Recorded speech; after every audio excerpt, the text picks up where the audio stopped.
ರಾಜಧಾನಿ ಬೆಂಗಳೂರಲ್ಲಿ ನಿನ್ನೆ ರಾತ್ರಿ ಸುರಿದಂತ ಮಳೆಯಿಂದಾಗಿ ಸಮಸ್ಯೆಗಳ ಸರಮಾಲೆಯೇ ಸೃಷ್ಟಿಯಾಗಿದೆ. ಅಲ್ಲಲ್ಲಿ ಸಮಸ್ಯೆಯಾದಂಥ ಪರಿಣಾಮ ಜನ ಪಡಬಾರದ ಪಾಡು ಪಡುವಂಥ ಸ್ಥಿತಿ ನಿರ್ಮಾಣ ಆಗಿದೆ. ವಾಹನ ಸವಾರರು ಒದ್ದಾಡುವಂಥ ಸ್ಥಿತಿ ನಿರ್ಮಾಣ ಆಗಿದೆ. ಬೆಂಗಳೂರಿನ ನಗರ ವ್ಯವಸ್ಥೆಯ ಬಗ್ಗೆ ಪ್ರಶ್ನೆಗಳು ಉದ್ಭವ ಆಗ್ತಾ ಇದೆ. ಸರ್ಜಾಪುರದ ರೈನ್ಬೋ ಲೇಔಟ್ನಲ್ಲಿ 30 ಮನೆಗಳು ಮುಳುಗಡೆಯಾಗಿವೆ. ಮನೆಯೊಳಗೆ 5 ಅಡಿಯಷ್ಟು ನೀರು ನಿಂತಿದೆ.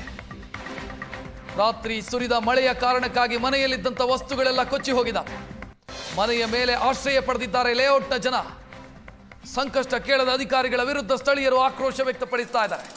ರೈನ್ಬೋ ಲೇಔಟ್ನಲ್ಲಿ ಈ ಹಿಂದೆಯೂ ಕೂಡ ಸಮಸ್ಯೆಗಳಾಗಿತ್ತು. ಈಗ ಮತ್ತೆ ಅದು ಮರುಕಳಿಸಿದೆ.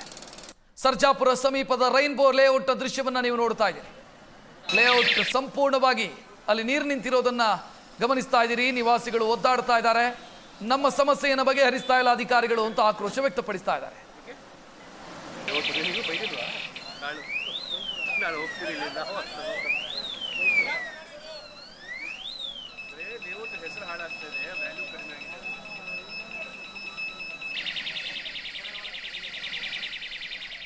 ರೈನ್ಬೋ ಲೇಔಟ್ ಈ ಹಿಂದೆ ದೊಡ್ಡ ಮಟ್ಟದ ಸಮಸ್ಯೆಯನ್ನು ಅನುಭವಿಸಿತ್ತು. ಈಗ ಮತ್ತೆ ಅದೇ ಮರುಕಳಿಸಿದೆ.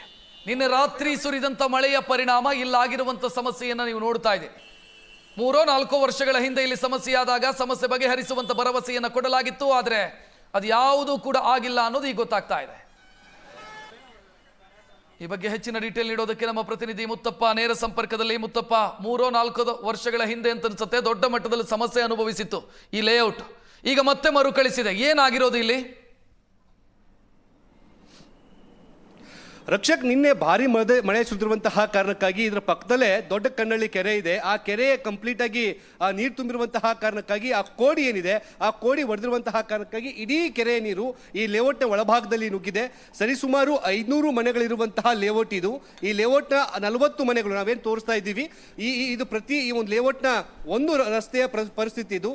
ಇಲ್ಲಿರುವಂತಹ ಪ್ರತಿ ರಸ್ತೆಗೆ ಹೋದ್ರೂ ಕೂಡ ಸರಿಸುಮಾರು 4ರಿಂದ 5 ಅಡಿಯಷ್ಟು ನೀರು ನಿಂತ್ಕೊಳ್ಳುತ್ತೆ.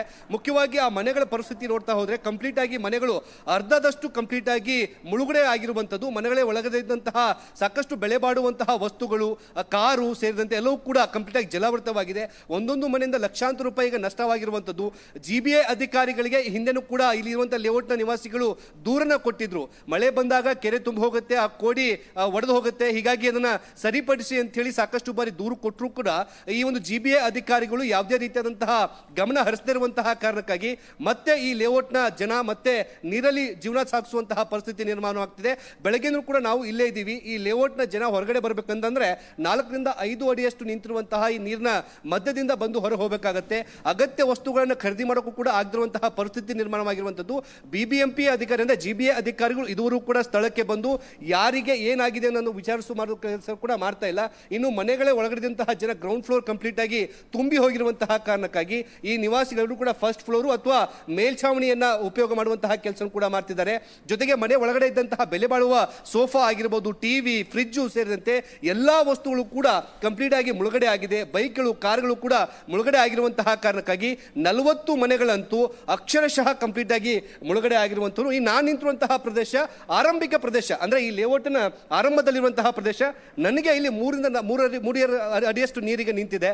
ಆ ಫ್ಲೋ ಏನಿದೆ ಅದು ಹೆಚ್ಚಾಗ್ತಾನೆ ಇರುವಂತದ್ದು. ಯಾಕಂದ್ರೆ ಕೆರೆಯ ನೀರು ರಭಸವಾಗಿ ಆ ಕೋಡಿ ಹೊಡೆದಿರುವಂತಹ ಕಾರಣಕ್ಕಾಗಿ ರಭಸವಾಗಿ ನೀರು ಲೇಔಟ್ನ ಒಳಗಿನಿಂದ ಮುಖ್ಯ ರಸ್ತೆಗೆ ಹಾದು ಹೋಗ್ತಾ ಇದೆ.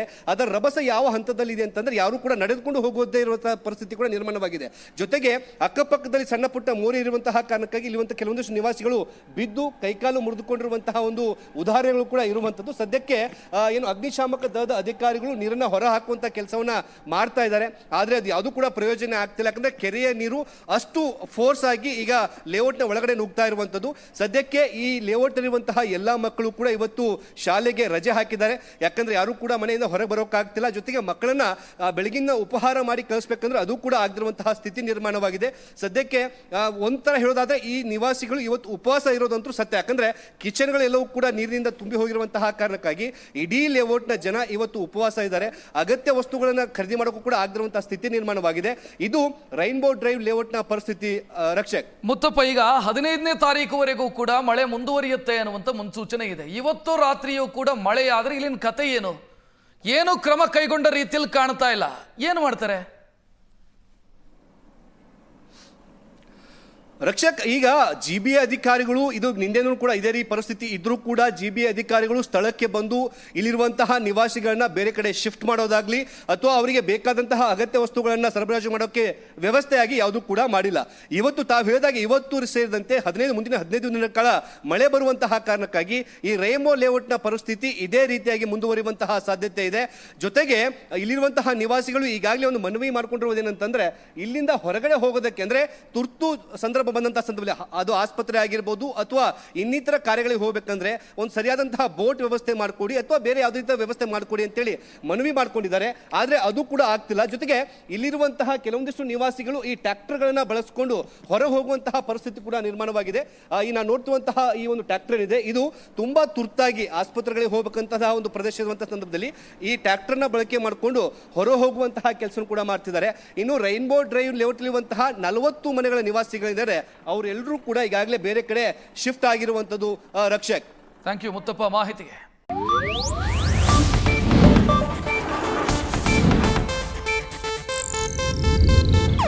ಇದು ಏಷ್ಯಾನೆಟ್ ನ್ಯೂಸ್ ನೆಟ್ವರ್ಕ್ ಪ್ರಸ್ತುತಿ.